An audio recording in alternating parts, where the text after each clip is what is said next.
Assalamualaikum warahmatullahi wabarakatuh. Perkenalkan, saya Rizky Mutiara Citrayuti dengan NIM 20059974007 kelas PTIA 2020 akan membahas tentang routing dinamik dan cara konfigurasi routing dinamik menggunakan Cisco Packet Tracer dalam mata kuliah jaringan komputer yang diampu oleh Bapak Agus Priyanto STMkom. Yang pertama adalah pengertian dari routing dinamis atau dynamic routing.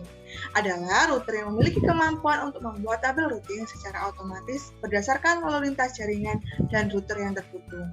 Routing dinamis ini lebih mudah dilakukan daripada routing statis dan default. Protokol routing akan mengatur router secara otomatis sehingga bisa berkomunikasi satu dengan lainnya dengan saling memberikan informasi antar router. Routing dinamis mempelajari sendiri arah dari rute yang terbaik untuk meneruskan paket dari satu network menuju network lainnya. Pengisian dan pemilihan tabel routing tidak dilakukan secara manual oleh admin, berarti dilakukan secara otomatis sehingga antar router satu dengan lainnya saling bertukar informasi untuk mengetahui alamat tujuan dan menerima tabel routing. Kelebihan dari routing dinamis yaitu yang pertama, hanya mengenal alamat network yang terhubung langsung dengan routernya. Yang kedua, tidak perlu mengetahui semua alamat network yang ada. Yang ketiga, bila terjadi penambahan suatu network baru, tidak perlu semua router mengkonfigurasi, hanya router-router yang berkaitan atau yang terhubung. Yang keempat, lebih mudah untuk mengatur network yang besar, akan memilih jalur lain yang ada bila suatu jalur rusak. Kalau ada satu jalur rusak, maka akan memilih jalur yang lain yang dapat terhubung. Selanjutnya adalah kekurangan dari routing dinamis. Yang pertama, beban kerja router lebih berat karena selalu memperbaiki atau memperbarui IP tabel pada tiap waktu tertentu. Yang kedua, kecepatan pengenalan network terbilang lama karena router membroadcast ke semua router hingga ada yang cocok. Tiga, setelah konfigurasi harus menunggu beberapa saat agar setiap router mendapat semua alamat IP yang ada. Yang keempat, susah melacak permasalahan pada suatu topologi jaringan yang lingkupnya besar. Yang kelima, update ARP tabel dibagikan ke semua komputer, berarti mengkonsumsi atau membutuhkan RAM untuk membentukkan jalur terbaik bila terjadi down atau bandwidth jalur ditentukan oleh sistem dan bukan admin. Macam-macam dari routing dinamis yaitu yang pertama ada RIP, Routing Information Protocol, yang kedua IGRP, Internal Gateway Routing Protocol, yang ketiga OSPF, Open Shortest Path First, IGRP, Enhanced Internal Gateway Routing Protocol, BGP, Border Gateway Protocol. Karena pada kali ini menggunakan routing dinamis dengan RIP. Routing Information Protocol adalah sebuah protokol routing dinamik yang digunakan dalam jaringan LAN atau Local Area Network dan WAN, Wide Area Network. Oleh karena itu, protokol ini diklasifikasikan sebagai Interior Gateway Protocol atau IGP. Cara kerja dari RIP yaitu host mendengar pada alamat broadcast jika ada update routing dari gateway. Host akan memeriksa terlebih dahulu routing tabel lokal jika menerima update routing. Jika rute belum ada, informasi segera dimasukkan ke routing tabel. Jika rute sudah ada, metrik yang terkecil akan diambil sebagai acuan. Rute melalui suatu gateway akan dihapus jika tidak ada update dari gateway tersebut dalam waktu tertentu. Khusus gateway, RIP akan mengirimkan update routing pada alamat broadcast di setiap network yang terhubung. Selanjutnya akan praktek ke Cisco Packet Tracer berikut ini. Baik, yang pertama adalah buka Cisco Packet Tracer dan susun topologinya seperti berikut. Topologi ini menggunakan topologi yang sama dengan routing statis sebelumnya, yaitu 2 buah server dan 3 buah router, dan yang terakhir adalah 3 buah PC. Untuk menghubungkan PC dan router menggunakan kabel crossover, sedangkan menghubungkan router antar router menggunakan kabel serial, dan untuk menghubungkan server ke router menggunakan kabel crossover.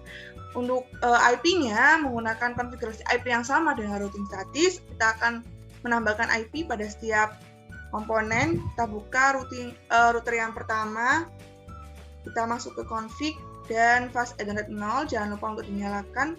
Untuk ke PC yang pertama yaitu 192.168.1.62 dengan /26 yaitu 192. Untuk fast Ethernet 10 ini menggunakan ke PC 2 yaitu 192.168.1.126. address-nya juga sama, /26.192. Untuk serial 2.0 ini yang menghubungkan ke router 2. Router 2 ini IP-nya yaitu 12.12.12.1 dengan /24 yaitu 255. Dan untuk serial 3.0 ini yaitu menghubungkan ke router 3.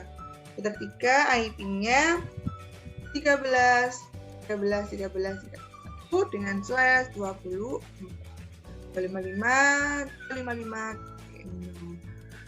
Ini kita akan menambahkan IP pada PC 1 termasuk desktop. IP configuration kita is IP address PC 1 ini yaitu 192.168.1.1 dengan /26.192.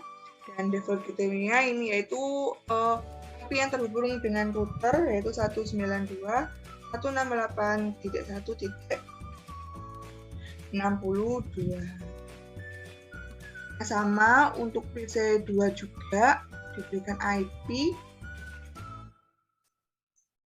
192.168.1.65 dan 192 dengan default gateway-nya yang terhubung dengan router 192.168.1.1.126. Jika kita cek terlebih dahulu lagi PC router 1 apakah benar tadi 62 ya. Selanjutnya adalah yang ke router 2, kita config, kita masuk pas enter 00 ini yang terhubung dengan PC 3. PC 3 ini IP-nya 192.168.1.254 dengan /253 IP PC 3 254 nah /25 yaitu 128. Dan untuk serial 2 ini yang menghubungkan ke router 1 yaitu 12.12.12.2 dengan /24 255 255.0. Selanjutnya kita ke PC 3, kita tambahkan IP-nya terlebih dahulu 192.168.1.253 dengan subnet masknya /25 yaitu 128 dan default gateway-nya yaitu IP dari yang terhubung dengan router 192.168.254. Akan ke PC ya atau router 3, maaf mas saya router 3. Kita atur dulu IP yang terhubung dengan router pertama yang serial 2. Untuk IP router pertama yaitu 13.13.13.3 dengan /24. Selanjutnya untuk serial 3 ini kita on-kan yaitu 23.23.23.3 dengan /24.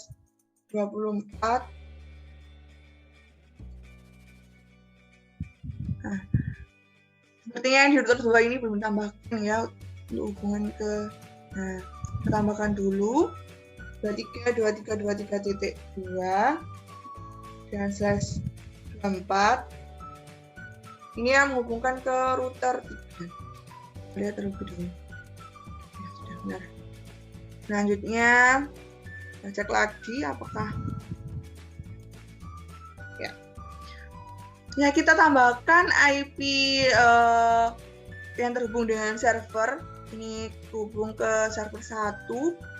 IP-nya 33.33.33.3 /nya /24. Ini yang terhubung dengan PC server 2 yaitu 43434.3/24. Nah, sudah terisi semua. Kita tambahkan IP server 1. Server 1 ini 33.33.33.1 dengan /24. Dan default gateway-nya terhubung dengan router. Sudah. Sama juga dengan PC server 2.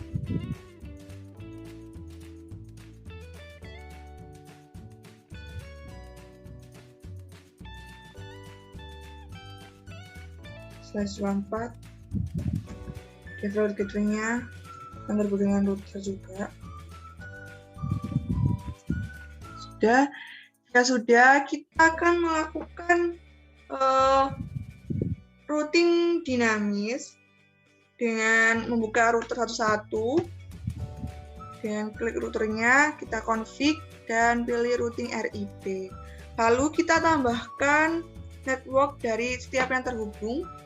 Network 12 ini yang terhubung dengan router 2, sedangkan yang network 13 ini yang terhubung dengan router 3. Ini yang network yang ketiga ini 192.168.1.0. Ini yang terhubung dengan PC.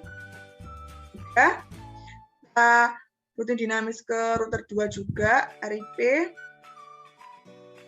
sama 12.0 yang terhubung dengan router 1.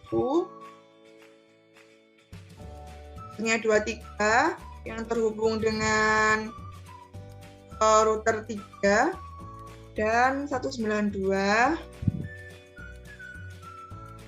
ini yang terhubung dengan antar PC. Ini ke router 3 kita routing dinamis juga.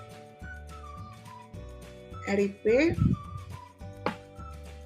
13.0.0.0 ini yang terhubung dengan router 1, 23.0.0.0 ini terhubung dengan router 2, 3.0.0.0 ini yang terhubung dengan server, dan 43.0.0.0 ini yang terhubung dengan server 2. Tentunya jika sudah, maka setiap masing-masing router kita buka CLI-nya. Nah, kita buka CLI-nya, kita tambahkan no auto summary. Ini router 1 version 2. Dan setelah itu kita pilih config, global, dan setting. Kita save. Nah, sudah.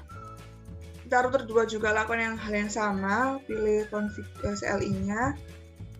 No auto summary version 2. Setelah itu config, save juga, jangan lupa. Sudah. Ke router 3 juga lakukan hal yang sama. No auto summary version 2. Selanjutnya kita save terlebih dahulu. Jika sudah, kita akan merestart atau seluruh komponen device ini menggunakan tabel ini. Kita reset terlebih dulu.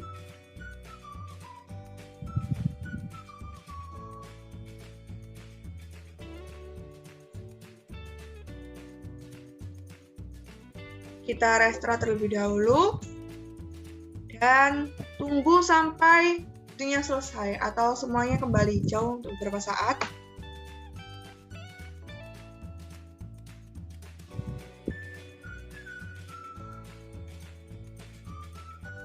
Sudah. kita akan lihat untuk menampilkan tabel routing pada setiap router dengan CLI dan show IP route.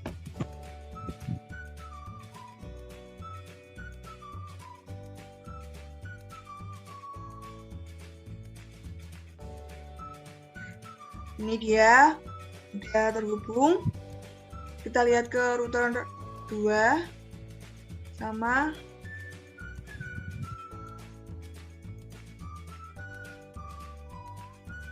ini yang routing dengan RAP udah ada via 13.0 via berapa ini disesuaikan secara otomatis, kita tidak perlu via berapa. Selanjutnya ini juga router 3, kita lihat show IP route. Sudah. Selanjutnya kita akan melakukan mode simulation. Soal non, edit filter, IPv4, IGMP. Kita akan melakukan simple PDU. Dari yang pertama yaitu PC1 ke PC2. Kita lihat.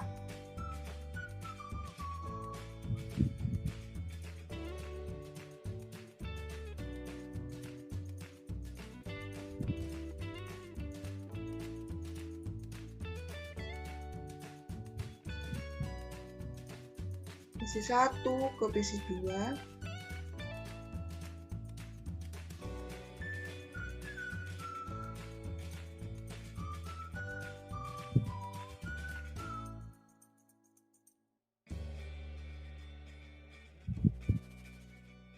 Nah, berhasil, successful. Selanjutnya kita ke PC1 ke PC3. PC1 ke PC3. Kita lihat jalannya dulu.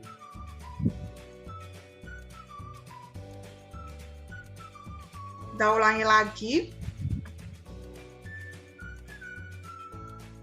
Karena ini masih awal, biasanya langsung violet, tapi kalau udah diulangi, bisa successful. Nah, kan bisa.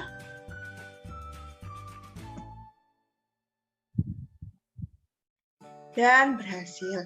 Selanjutnya PC1 ke server, nanti kalau misalnya silang di router 3 itu tidak apa, kita ulangi lagi, maka dia akan berhasil. Karena ini tuh masih awal, jadi dia masih mengenali yang mana.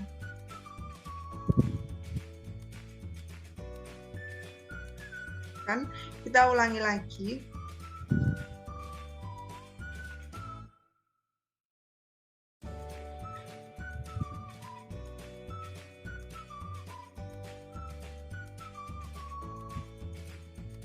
Yang sudah terkenal, maka dia berhasil.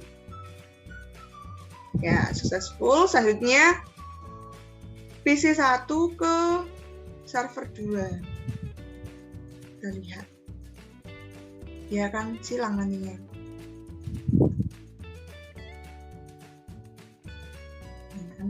Kita ulang lagi, pasti bisa.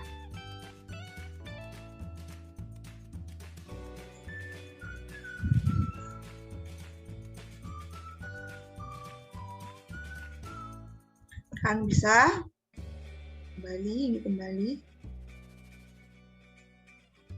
Jadi successful. Selanjutnya PC3 ke PC1. PC3 ke PC1. Lihat jalannya. Nah, karena tadi udah terhubung, makanya dia nggak ada silangnya. Karena dia udah terhubung, tadi mengirim pesan, jadi udah terkenali. Jadi langsung successful. Selanjutnya PC3 ke PC2.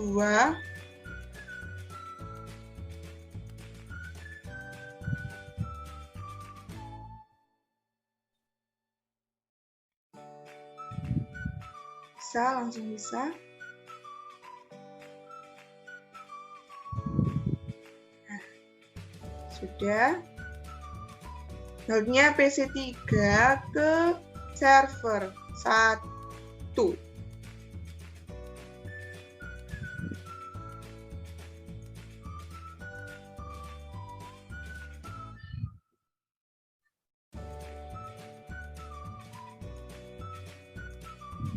Misalkan successful. Sudah. Sekarang PC3 ke server 2.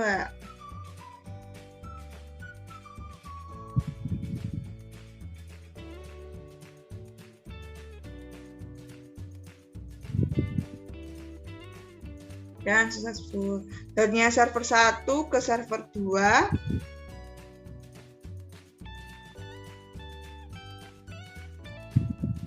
Kita hapus dulu saja. Server 1 ke server 2.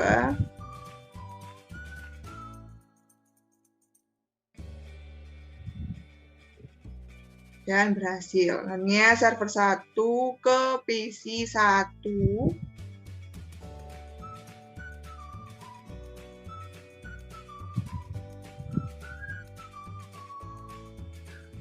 Dan berhasil juga. Lautnya server 1 ke PC 2.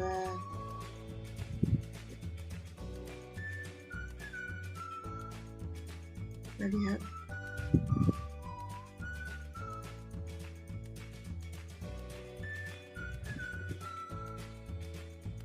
Nah, juga sudah bisa. Lautnya server 1 ke PC 3.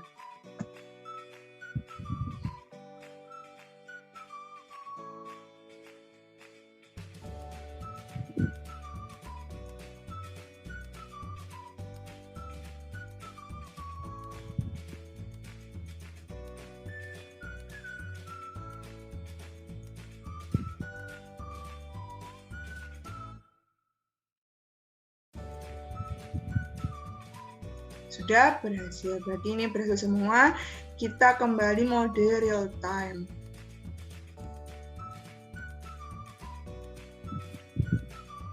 Setelah masuk mode real time, maka sebenarnya kita akan men-tracer dari PC ini, PC1 ke command prompt.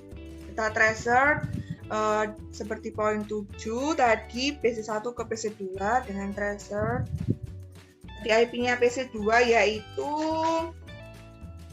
di PC2 yaitu 192.168.1.1.65.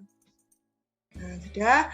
Satu tracer ke PC3.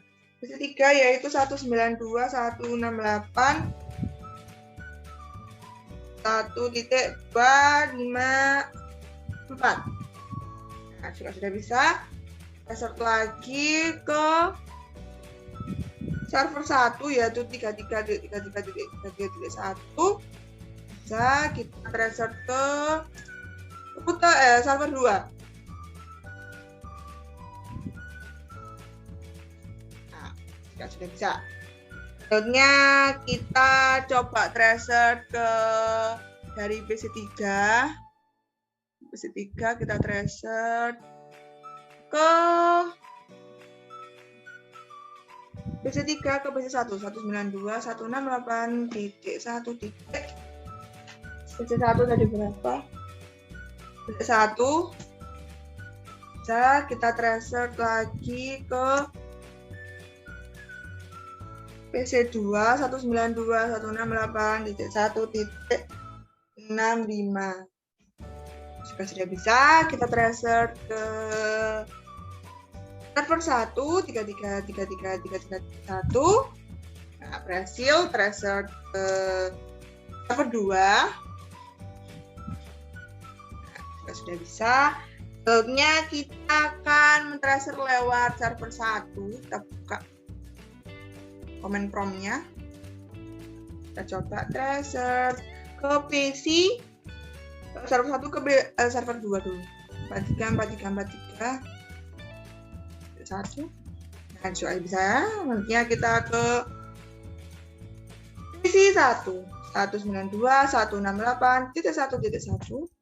Nah, juga sudah berhasil, kita transfer lagi ke PC2 192.168.1.65.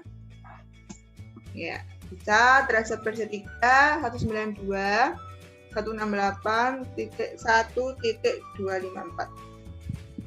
Nah, bisa. Selanjutnya skenario ini menghubungkan atau memutuskan. Selanjutnya kita akan membuat skenario jalur dari router 1, router 3 ini putus dan akan mensinkronasikan atau mengirim pesan gitu ya ke lainnya tanpa melewati ini. Kita putuskan dulu serial 3 ini, yaitu yang menghubungkan ke router 2. Kita matikan terlebih dahulu. Ini juga kita matikan. Nah, selanjutnya kita akan ke mode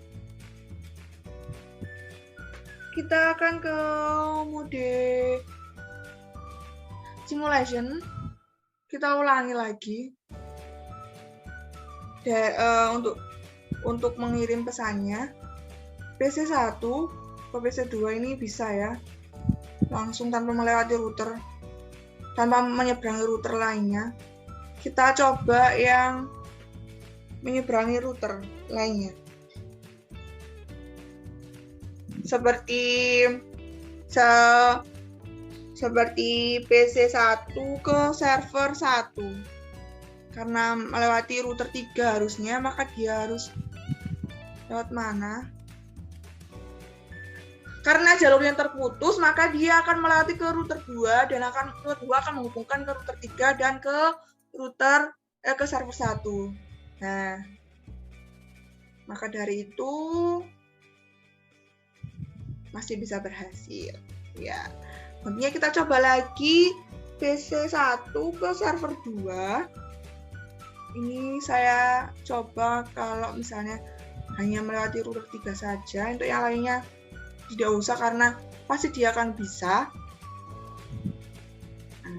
Kenapa nggak melewati router 1 ke router 3 untuk jalur terdekatnya? Karena jalur terdekatnya terputus, maka dia akan mencari alternatif jalur lain, yaitu menggunakan router 2 yang terhubung. Maka dari itu dia tuh masih bisa terhubung atau successful untuk mengirimkannya.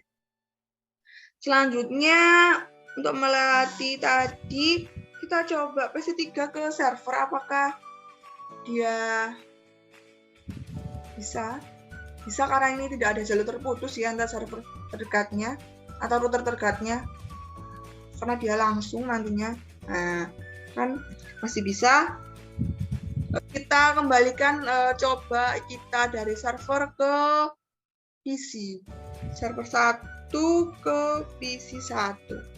Kita lihat jalurnya bagaimana. Ya kan, dia akan melewati ke router 2. Kembalikan. Nah, maka itu juga bisa. Ini kita coba ke server 2 ke PC 2.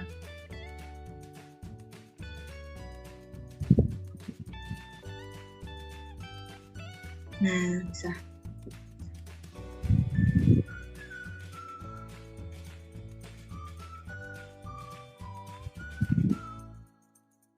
Baik, kenapa itu masih bisa? Karena jalur ini terputus atau jalur terdekatnya terputus, maka dia akan mencari ke alternatif lain.